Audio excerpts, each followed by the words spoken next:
ಎಲ್ಲರಿಗೂ ನಮಸ್ತೆ. ಬನ್ನಿ ಇವತ್ತಿನ ವಿಡಿಯೋ ನೋಡ್ಕೊಂಬರೋಣ. ಈ ವಿಡಿಯೋ ಏನಾದರೂ ನಿಮ್ಗೆ ಇಷ್ಟ ಆದರೆ ದಯವಿಟ್ಟು ಚಾನಲ್ನ ಸಬ್ಸ್ಕ್ರೈಬ್ ಮಾಡ್ಕೊಳ್ಳಿ. ಲೈಕ್, ಶೇರ್, ಕಮೆಂಟ್ ಮಾಡೋದನ್ನು ದಯವಿಟ್ಟು ಮರಿಬೇಡಿ. ಇವತ್ತಿನ ವಿಡಿಯೋದಲ್ಲಿ ನಾನು ತರಕಾರಿನ ಯಾವ ರೀತಿ ಸ್ಟೋರ್ ಮಾಡ್ಕೊಳ್ತೀನಿ, ಹಾಗೆ ಒಂದು ಹೆಲ್ದಿ ರೆಸಿಪಿ, ನಾನು ಹುಣಸೆಹಣ್ಣು ಯಾವ ರೀತಿ ಪೇಸ್ಟ್ ಮಾಡಿ ಇಟ್ಕೊಳ್ತೀನಿ ಅಂತೆಲ್ಲನೂ ಕೂಡ ಈ ವ್ಲಾಗಲ್ಲಿ ತೋರಿಸಿದ್ದೀನಿ. ದಯವಿಟ್ಟು ಫುಲ್ ವಿಡಿಯೋ ನೋಡಿ. ನಿಮಗೇನಾದರೂ ಇಷ್ಟ ಆದರೆ ಸಬ್ಸ್ಕ್ರೈಬ್ ಮಾಡ್ಕೊಳ್ಳೋದನ್ನು ಮರಿಬೇಡಿ. ನಾನು ಬೆಳಗ್ಗೆನೇ ತರಕಾರಿ ಏನೇನು ತಂದಿದ್ರೆ ಅಂತ ಫಸ್ಟ್ ನೋಡಿಬಿಟ್ಟು ಬಂದು ಫಸ್ಟು ನೀರು ಕುಡಿಬೇಕು. ಅಂದರೆ ಬಿಸಿನೀರಿಗೆ ನಾನು ಇವತ್ತು ನುಗ್ಗೆ ಸೊಪ್ಪು ಹಾಕ್ಕೊಂಡು ಅದನ್ನು ಕುಡಿತಿದ್ದೀನಿ. ಯಾವ ರೀತಿ ಕುಡಿತೀನಿ ಅಂತ ತೋರಿಸ್ತೀನಿ ನೋಡಿ. ನುಗ್ಗೆ ಸೊಪ್ಪು ಒಂದೆರಡು ರಂಬೆ ಕಿತ್ಕೊಬಂದು ಇದನ್ನು ಚೆನ್ನಾಗಿ ತೊಳ್ಕೊಂಡಾದಮೇಲೆ ಈ ರೀತಿ ಒಂದು ಪಾತ್ರೆಗೆ ಹಾಕ್ಕೊಳ್ತೀನಿ. ಇದಕ್ಕೆ ನಾನು 1/4 ಗ್ಲಾಸಷ್ಟು ನೀರು ಹಾಕ್ತೀನಿ.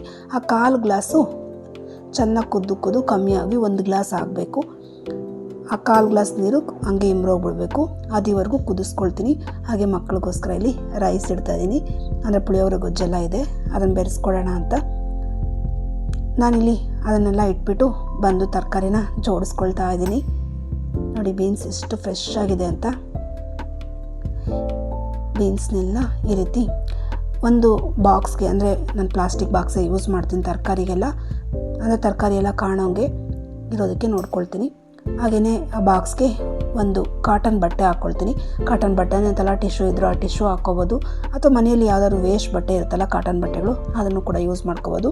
ಹಾಕೋ ಕಾರಣ ಏನಪ್ಪ ಅಂದರೆ ಸ್ವಲ್ಪ ಫ್ರಿಜ್ಜಲ್ಲಿಟ್ಟು ನೀರೆಲ್ಲ ಹಾಕ್ತಲ್ಲ, ಒಂಥರ ನೀರು ಬರುತ್ತೆ, ಅದೆಲ್ಲ ಇಂಬ್ರಕೊಳ್ಳಿ ಅಂತ ಆ ಥರ ಬಟ್ಟೆ ಹಾಕೋದಷ್ಟೇ, ಇನ್ನೇನಿಲ್ಲ. ಹಾಗೆಯೇ ಇದು ತರಕಾರಿಗೆ ತಂದಿರೋ ಬಾಕ್ಸಸ್ಸು, ಇದನ್ನು ಕೂಡ ಈ ರೀತಿ ಬಟ್ಟೆ ಹಾಕ್ಬಿಟ್ಟೆ ಇಡ್ತೀನಿ. ಬಟ್ಟೆ ಹಾಕಿಡೋದ್ರಿಂದ ನೀವು 15 ದಿನ ತರಕಾರಿ ಇಟ್ಟರು ಏನೂ ಆಗೋಲ್ಲ. ಹಾಗೆ ನೋಡಿ ಇದು ಹಳೆ ಇದು ಕ್ಯಾರೆಟು ಸ್ವಲ್ಪ ಎಲ್ಲ ಹಾಳಾಗಿದೆ, ಅದನ್ನೆಲ್ಲ ಕ್ಲೀನ್ ಮಾಡಿಕೊಂಡು ಹಾಗೆ ಜೋಡಿಸ್ಕೊಳ್ತಿದ್ದೀನಿ. ಅಂದರೆ ಅಲ್ಲಿಗೇನೋ ಸ್ವಲ್ಪ ಹಾಳಾಗಿದ್ರೆ ಅಲ್ಲಿ ಕಟ್ ಮಾಡಿಬಿಟ್ಟು ಮತ್ತೆ ಇಟ್ಕೊಳ್ತೀನಿ. ಹಾಗೆ ಬದನೆಕಾಯಿ, ಬೆಂಡೆಕಾಯಿನ ಈ ಬಾಕ್ಸ್ ಸೇರಿಸಿದೆ. ಆಗಲೇ ಬೀನ್ಸ್ನೆಲ್ಲ ಜೋಡಿಸಿದ್ನಲ್ಲ, ಅದು ನೋಡಿ ಕೆಳಗಡೆ ಬಿದ್ದು ಹೋಯಿತು, ಮತ್ತೆ ಎಲ್ಲ ಕ್ಲೀನ್ ಮಾಡ್ಕೊಂಡು ಇಟ್ಕೊಂಡೆ. ಇನ್ನೊಂದು ಬಾಕ್ಸಲ್ಲಿ ಈ ರೀತಿ ಕ್ಯಾಬೇಜು, ಹಾಗೆ ಚಿಕ್ಕಡಿಕಾಯಿ, ಸ್ವಲ್ಪ ಹಸಿಮೆಣ್ಸಿಕಾಯಿ, ನಮ್ಮನೆ ಸ್ವಲ್ಪ ಹಸಿಮೆಣ್ಸಿಕಾಯಿ ಜಾಸ್ತಿ ಯೂಸ್ ಮಾಡ್ತೀನಿ, ಅದನ್ನೇ ಸ್ವಲ್ಪ ಜಾಸ್ತಿನೇ ತರಿಸಿರ್ತೀನಿ. ಸ್ವಲ್ಪ ಕಡಿಮೆಗೆ ಸಿಕ್ಕಿದಾಗ ಇನ್ನೊಂದು ಸ್ವಲ್ಪ ಜಾಸ್ತಿ ತರಿಸ್ಕೊಳ್ತೀನಿ. ನಾನು ಪ್ರತಿದಿನ ಬೆಳಗ್ಗೆನೇ ಏನಕ್ಕಪ್ಪ ತರಕಾರಿ ತೋರಿಸ್ತೀನಿ ಅಂದರೆ, ನೈಟು ಸ್ವಲ್ಪ ತರಕಾರಿ ಕಡಿಮೆ ಸಿಗುತ್ತಲ್ಲ, ಆ ಟೈಮಲ್ಲಿ ಬುಕ್ ಮಾಡಿಕೊಂಡ್ರೆ ತರಕಾರಿ ಎಲ್ಲ ಸ್ವಲ್ಪ ಚೀಪಾಗೆ ಸಿಕ್ಬಿಡುತ್ತೆ. ನಿಮಗೇನೋ ತರಕಾರಿ ರೇಟ್ ಏನಾದರೂ ಬೇಕಿದ್ರೆ ಹೇಳಿ, ನಾನು ನೆಕ್ಸ್ಟ್ ಇದರಲ್ಲಿ ಮೆನ್ಷನ್ ಮಾಡ್ತೀನಿ. ಈಗ ಏನು ಮೆನ್ಷನ್ ಮಾಡಿಲ್ಲ ನಾನು. ಹಾಗೆ ಇದು ಉಳಿದಿರುವಂಥ ತರಕಾರಿಗಳ ಬಾಕ್ಸು, ಅಂದರೆ ಏನೇನು ತರಕಾರಿ ಉಳಿದಿತ್ತಲ್ಲ ಅದೆಲ್ಲ ಒಂದು ಬಾಕ್ಸ್ಗೆ ಹಾಕಿಡ್ತೀನಿ. ಅಂದರೆ ಫಸ್ಟು ಬೇಗ ಇದನ್ನು ಯೂಸ್ ಮಾಡ್ಕೊಂಬಿಡೋಕ್ಕೆ ಈ ರೀತಿ ಮಾಡ್ಕೊಳ್ತೀನಿ. ನೋಡಿ ಕ್ಯಾಪ್ಸಿಕಮ್ಮು ಇದನ್ನೆಲ್ಲ ಕವರ್ಗೆ ಕಟ್ಟಿಟ್ಕೊಳ್ತೀನಿ. ಇವಕ್ಕೆ ಬಾಕ್ಸ್ ಹಾಕ್ಬಿಟ್ರೆ ಏನಪ್ಪ ಪ್ರಾಬ್ಲಮ್ಮು ಅಂದರೆ ಜಾಗ ಜಾಸ್ತಿ ಬೇಕು, ಅದರಿಂದ ಕವರ್ಗೆ ಕಟ್ಟಿಟ್ಬಿಡ್ತೀನಿ. ಹಾಗೆ ಉಳಿದಿರೋಂಥ ಕ್ಯಾಬೇಜು, ಅಮ್ಮ ಸ್ವಲ್ಪ ತೊಗರಿ ಕಾಳು ಕಳಿಸಿದ್ರು, ಅದು ಸ್ವಲ್ಪ ಹಂಗೆ ಇದೆ, ಅದನ್ನು ಕೂಡ ಒಂದು ಕವರ್ಗೆ ಹಾಕಿ ಇಟ್ಕೊಳ್ತೀನಿ. ನೋಡಿ ಈ 2 ಬಾಕ್ಸು ತರಕಾರಿ ಫುಲ್ ಇದೆ. ಹಾಗೆ ಒಂದು ಸ್ವಲ್ಪ ಜಾಗ ಇಟ್ಕೊಳ್ತೀನಿ, ಅದರಲ್ಲೆಲ್ಲ ಕವರುಗಳು ಪ್ಯಾಕ್ ಮಾಡಿ ಇಟ್ಟಿದ್ದೀನಲ್ಲ ಅದನ್ನು ಜೋಡಿಸ್ಕೊಳ್ತೀನಿ. ನಮಗೆ ಯಾವ ಬಾಕ್ಸಲ್ಲಿ ಏನೇನಿದೆ ಅಂತ ಗೊತ್ತಾಗಬೇಕು ಅಂದರೆ ಈ ರೀತಿ ಬಟ್ಟೆ ಹಾಕಿದ್ರೆ ಕಾಣಿಸ್ತಿರುತ್ತೆ ತರಕಾರಿ ಯಾವುದ್ರಲ್ಲಿ ಏನೇನಿದೆ ಅಂತ. ನೋಡಿ ಕವರ್ಸ್ನೆಲ್ಲ ಇಲ್ಲಿ ಇಟ್ಕೊಳ್ತೀನಿ, ಗೊತ್ತಾಗುತ್ತೆ ಯಾವ ಕವರಲ್ಲಿ ಏನೇನಿದೆ ಅಂತ, ಅದಕ್ಕೆ ಹಂಗೆ ಇಟ್ಕೊಳ್ತೀನಿ. ಇಲ್ಲಾಂದರೆ ವೈಟ್ ಕವರ್ಸ್ ಇದ್ದರೆ ವೈಟ್ ಕವರ್ಸ್ಗೆ ಹಾಕ್ಕೋಬೋದು. ಹಾಗೆ ಇದು ಬ್ರಾಕ್ಲಿ, ಅದನ್ನು ಕೂಡ ಎಲ್ಲ ಹಿಂಗೆ ಇಟ್ಕೊಳ್ತೀನಿ. ಅಂದರೆ ಅದನ್ನ ಯೂಸ್ ಮಾಡ್ತೀನಿ ಬೇಗ, ದಿನಕ್ಕೆ 1-2 ಖಾಲಿ ಮಾಡಾಕ್ತೀವಿ, ಅದಕ್ಕೋಸ್ಕರ. ಇನ್ನೆಲ್ಲ ಡೈಲಿ ತರಕಾರಿ ಎಲ್ಲ ತಿಂತಿರ್ತೀವಲ್ಲ, ಅದಕ್ಕೋಸ್ಕರ ಅವನ್ನೆಲ್ಲ ಅಲ್ಲೇ ಇಟ್ಕೊಳ್ತೀನಿ. ಇದು ಉಳಿದಂಥ ತರಕಾರಿ, ಇದನ್ನು ಬೇಗ ಯೂಸ್ ಮಾಡಬೇಕು, ಅದಕ್ಕೋಸ್ಕರ ಅದನ್ನಲ್ಲಿ ಇಟ್ಕೊಳ್ತೀನಿ. ಸೌತೆಕಾಯಿ ಬಾಕ್ಸ್ ಇದು, ಸೌತೆಕಾಯಿ ಅಂತೂ ಕಂಪಲ್ಸರಿ ಮನೆಯಲ್ಲಿರುತ್ತೆ. ಹಾಗೆ ನೋಡಿ ಅವನ್ನೆಲ್ಲ ಎತ್ತಿಟ್ಟು ಬರೋಷ್ಟೊತ್ತಿಗೆ ಇದು ಚೆನ್ನಾಗಿ ಕುದ್ದಿದೆ. ಈಗ ಇದನ್ನು ಫಿಲ್ಟ್ರ್ ಮಾಡ್ಕೊಳ್ತಿದ್ದೀನಿ. ನೋಡಿ ಆಗಲೇ 1/4 ಗ್ಲಾಸ್ ಅಷ್ಟು ನೀರು ಹಾಕಿದ್ನಲ್ಲ, ಈಗ ನೋಡಿ 1/4 ಗ್ಲಾಸ್ ಆಯಿತು ಅಷ್ಟೇ. ಅದಿವರೆಗೂ ಕುದಿಸಿದ್ರೆ ಈ ಕಲರ್ ಬರುತ್ತೆ. ಈ ಕಲರ್ ಬಂದರೆ ನುಗ್ಗೆ ಸೊಪ್ಪು ಚೆನ್ನಾಗಿ ರಸ ಬಿಟ್ಟಿರುತ್ತೆ. ಹಾಗೆ ನಾನಿಲ್ಲಿ ಒಂದು ಸ್ವಲ್ಪ ಉಪ್ಪು ಹಾಕ್ಕೊಳ್ತೀನಿ, ಟೇಸ್ಟ್ ಚೆನ್ನಾಗಿರುತ್ತೆ. ಬೆಳಗ್ಗೆ ಕುಡಿಬೇಕಲ್ಲ, ಆದ ಕಾರಣ. ಹಾಗೆ ಒಂದು ಅರ್ಧ ನಿಂಬೆಹಣ್ಣು ಹೋಳು ಹಾಕ್ಕೊಳ್ತೀನಿ. ಇಷ್ಟನ್ನು ಹಾಕ್ಕೊಂಡು ಒಂದು 10 ನಿಮಿಷ ಆರಾಮಾಗಿ ಕುತ್ಕೊಂಡು ಕುಡಿತೀನಿ. ಆಮೇಲೆ ಮತ್ತೆ ಮಕ್ಕಳು ರೆಡಿ ಮಾಡೋದು, ಮಕ್ಕಳು ಬಾಕ್ಸ್ ಹಾಕೋದು ಇವೆಲ್ಲ ಇದ್ದೇ ಇರುತ್ತಲ್ಲ. ಅಂದರೆ ಇವತ್ತೇನು ಬೇರೆ ರೆಸಿಪೀಸ್ ಏನು ಮಾಡಿಲ್ಲ, ಸ್ವಲ್ಪ ರೈಸ್ ಇತ್ತು, ಅದಕ್ಕೆ ಪುಳಿಯೋಗರೆ ಬೇಯಿಸ್ಕೊಟ್ಟೆ. ಅಂದರೆ ಮಕ್ಕಳು ಬೇಗನೆ ಮನೆ ಬಂದುಬಿಡ್ತಾರೆ, ತಿಂದುಬಿಟ್ಟು ಹೋಗಿದ್ದಷ್ಟೇ, ಆದ ಕಾರಣ ಬೇರೆ ಏನೂ ಮಾಡೋಕ್ಕೋಗಿಲ್ಲ. ನನ್ನ ತಲೆ ಮೇಲೆ ನೋಡಿ ನುಗ್ಗೆ ಸೊಪ್ಪು ಕೀಳಕ್ಕೆ ಹೋಗಿದ್ನಲ್ಲ, ಆ ಸೊಪ್ಪು ತಲೆ ಮೇಲೆ ಬಿದ್ದಿದೆ, ಅದು ನೋಡಿಕೊಂಡೇ ಇಲ್ಲ ನಾನು. ಇಲ್ಲಿ ವಿಡಿಯೋದಲ್ಲಿ ನೋಡ್ತಿದ್ದೀನಿ. ಸ್ವಲ್ಪ ಹೊತ್ತು ಕೂಪರ್ನಸ್ ಕೂಡ ಮಾತಾಡಿಸಿ ಆಮೇಲೆ ಮಕ್ಕಳೆಲ್ಲ ಹೊರಟರು. ಅದಿತಿಗೆ ಇವತ್ತೇನೋ ಫಂಕ್ಷನ್ ಇದೆ, ಅದಕ್ಕೋಸ್ಕರ ಅವಳಿಲ್ಲಿ ಈ ಥರ ಡ್ರೆಸ್ ಆಗಿದ್ದಾಳೆ.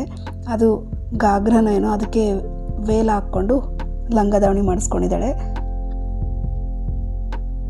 ಚೆನ್ನಾಗಿ ಕಾಣ್ತಿದ್ದಾಳಲ್ಲ ಅದಿತಿ. ಈ ರೀತಿ ವೇಲ್ ಹಾಕ್ಕೊಂಡು ಇದೇ ಫಸ್ಟ್ ಟೈಮ್ ಹಾಕ್ಕೊಟ್ರು ಡ್ರೆಸ್ಸು.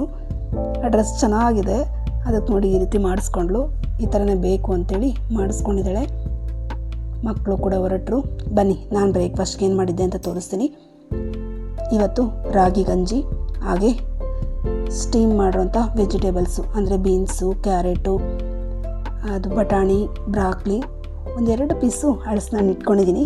ಇದೆಲ್ಲ ಬ್ರೇಕ್ಫಾಸ್ಟ್ ಮುಗಿಸಿ ಇದು ಮಧ್ಯಾಹ್ನ ಮೇಲೆ ಮಾಡ್ಕೊತಿರೋ ಕೆಲಸ. ಅದೇನಪ್ಪ ಅಂದರೆ ಹುಣಸೆಹಣ್ಣು ಪೇಸ್ಟ್ ಮಾಡೋಣ ಅಂತ. ಹುಣಸೆಹಣ್ಣು ನೋಡಿ ಎಲ್ಲೂ ನಾರು ಇಲ್ದಂಗೆ ಈ ರೀತಿ ನೀಟಾಗಿ ತೆಕ್ಕೋಬೇಕು. ಈ ರೀತಿ ನೀಟಾಗಿ ಏನು ಕಪ್ಪ ತೆಗಿಬೇಕು ಅಂದರೆ ನಾವೆಲ್ಲನೂ ಯೂಸ್ ಮಾಡ್ತೀವಿ. ಹುಣಸೆಹಣ್ಣು ಸ್ವಲ್ಪನೂ ವೇಸ್ಟ್ ಮಾಡಲ್ಲ. ಆದ ಕಾರಣ ಈ ರೀತಿ ನೀಟಾಗಿ ತೆಕ್ಕೊಂಡು ಇದನ್ನು ಒಂದು 2-3 ಸರ್ತಿ ಚೆನ್ನಾಗಿ ತೊಳ್ಕೊಬೇಕು. ಇದು ನಮ್ಮದೇ ಗಿಡದ ಹುಣಸೆಹಣ್ಣು ಆದ್ರೂ ಕೂಡ ಒಂದು 2-3 ಸರ್ತಿ ಚೆನ್ನಾಗಿ ತೊಳ್ಕೊಂಡ್ರೆ ಒಳ್ಳೆಯದು. ಚೆನ್ನಾಗಿ ಕೈಯಲ್ಲಿ ಕಿವುಚ್ಬಿಟ್ಟು ತೊಳ್ಕೊಳ್ಳಿ. ನಾನು ಇಲ್ಲಿ ನೀರು ತೋರಿಸ್ತಿದ್ದೀನಿ ಅಂತ ಅನ್ಕೊಬೇಡ್ರಿ. ನೋಡಿ ಈ ರೀತಿ ಚೆನ್ನಾಗಿ ಕೈಯಲ್ಲಿ ಕಿವುಚ್ಬಿಟ್ಟು ತೊಳ್ಕೊಬೇಕು. ಯಾಕೆಂದರೆ ಸ್ವಲ್ಪ ಮಣ್ಣು ಅಂಥದ್ದೆಲ್ಲ ಇರುತ್ತೆ ಇದರಲ್ಲಿ, ಯಾಕೆಂದರೆ ಕುಟ್ಬಿಟ್ಟು ಮಾಡ್ತಾರಲ್ಲ ಆವಾಗ ಸ್ವಲ್ಪ ಮಣ್ಣು ಇರುತ್ತೆ. ಆದ ಕಾರಣ ಈ ರೀತಿ ಚೆನ್ನಾಗಿ ತೊಳ್ಕೊಬೇಕು. ನಮ್ಮನೇಲಿ ಹುಣಸೆಹಣ್ಣು ಈ ರೀತಿ ನಾವೇ ಮಾಡ್ಕೊಳ್ಳೋದ್ರಿಂದ ನಮಗೇನು ಸ್ವಲ್ಪ ಗಲೀಜಿರಲ್ಲ.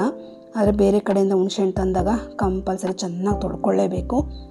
ನೋಡಿ ಈಗ ಒಂದು ಬಾಣಲಿಗೆ ಹಾಕ್ಕೊಂಡು ನಾನಿಲ್ಲಿ ಒಂದು ಅರ್ಧ ಗ್ಲಾಸಷ್ಟು ನೀರು ಹಾಕ್ಕೊಳ್ತೀನಿ.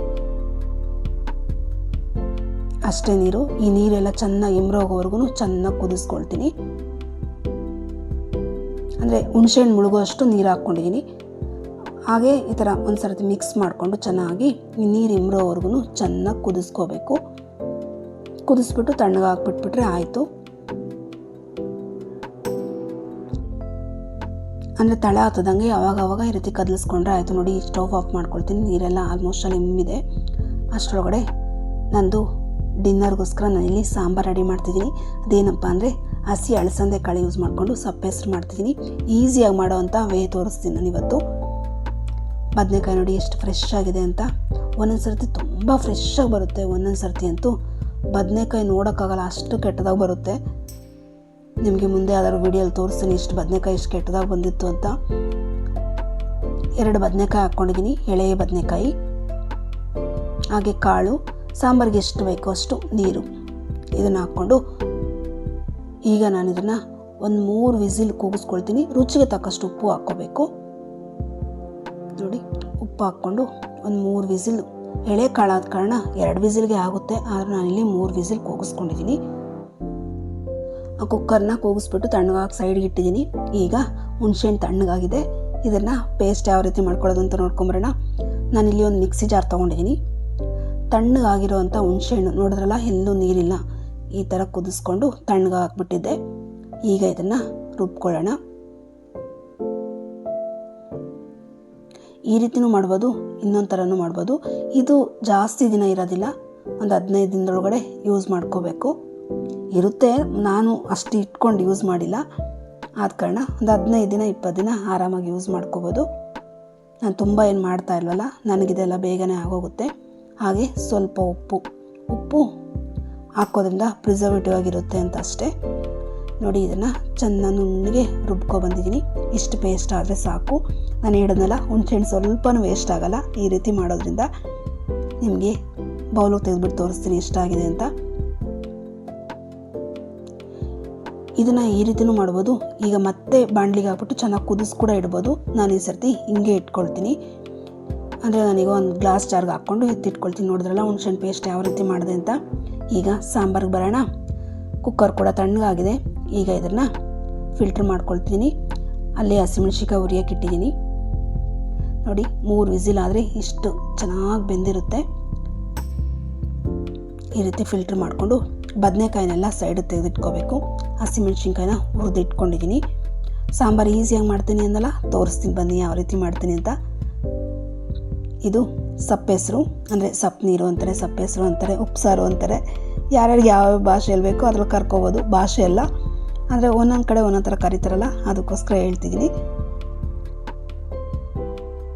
ನಾನಿಲ್ಲಿ ಬದನೆಕಾಯಿನೆಲ್ಲ ಸೈಡಿಗೆ ತೆಗೆದಿಡ್ತೀನಿ. ನಮ್ಮ ಕಡೆ ಒಂದು ಸಪ್ ನೀರು ಅಂತಲೇ ಅಂತೀವಿ.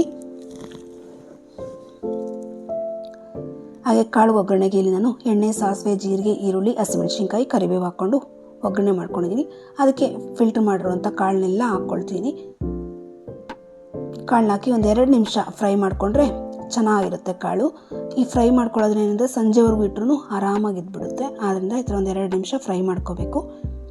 ಈಗ ಮೇಯ್ನಾಗಿ ಸಪ್ಪೆ ಸರಿಯಾಗಿ ಮಾಡೋದು ಅಂತ ನೋಡ್ಕೊಂಬರೋಣ. ನಾನಿಲ್ಲಿ ಮಿಕ್ಸಿ ಜಾರ್ ತೊಗೊಂಡಿದ್ದೀನಿ. ಇವತ್ತು ಯಾವುದೇ ಕಾರಣಕ್ಕೂ ಕುಟ್ಟುತ್ತಾ ಇಲ್ಲ, ಒಂದೇ ಸಲ ಈಸಿಯಾಗಿ ಆಗೋಗ್ಬಿಡ್ಬೇಕು, ಆ ರೀತಿ ಮಾಡ್ತಿದ್ದೀನಿ. ಇದಕ್ಕೆ 1 ಹಿಡಿಯಷ್ಟು ಕೊತ್ತಂಬರಿ ಸೊಪ್ಪು, ಹಾಗೆ ಹಸಿಮೆಣಸಿನ್ಕಾಯಿ, ನಾವು 1 ಗಡ್ಡೆಯಷ್ಟು ಬೆಳ್ಳುಳ್ಳಿ ಸುಲಿದ್ಬಿಟ್ಟು ಹಾಕ್ಕೊಂಡಿದ್ದೀನಿ. ಇದನ್ನು ಈಗ ಒಂದು ಸರ್ತಿ ಮಿಕ್ಸಿ ಮಾಡ್ಕೊಬಂದಾದಮೇಲೆ ನಾನಿಲ್ಲಿ ಕಾಳು ತೆಗೆದಿಟ್ಕೊಂಡಿದ್ದೆ 1 ಸೌಟಷ್ಟು, ಅದನ್ನು ಮಿಕ್ಸಿ ಜಾರ್ಗೆ ಹಾಕ್ಬಿಟ್ಟು, ಹಾಗೆ ಹುಣಸೆಹಣ್ಣು ಪೇಸ್ಟ್ ಮಾಡಿ ಇಟ್ಕೊಂಡಿದ್ದೀನಲ್ಲ ಅದನ್ನು ಕೂಡ 1 ಸ್ಪೂನ್ ಹಾಕ್ಕೊಂಡಿದ್ದೀನಿ. ನಮ್ಮ ಹುಳಿಗೆ ಎಷ್ಟು ಬೇಕು ಅಂತ ನೋಡಿಕೊಂಡು ಹಾಕ್ಕೋಬೇಕು. ಇದನ್ನೆಲ್ಲ ರುಬ್ಕೊಂಡು ಈಗ ನೀರು ತೆಗೆದಿಟ್ಟಿದ್ನಲ್ಲ ಸಪ್ಪೆಸರು, ಅದಕ್ಕೆ ಸೇರಿಸ್ಕೊಳ್ತೀನಿ. ನೋಡಿದ್ರಲ್ಲ ಎಷ್ಟು ಈಸಿಯಾಗಿ ಆಗೋಯ್ತು, ಯಾವುದೇ ರೀತಿ ಕುಟ್ಟಂಗಿಲ್ಲ.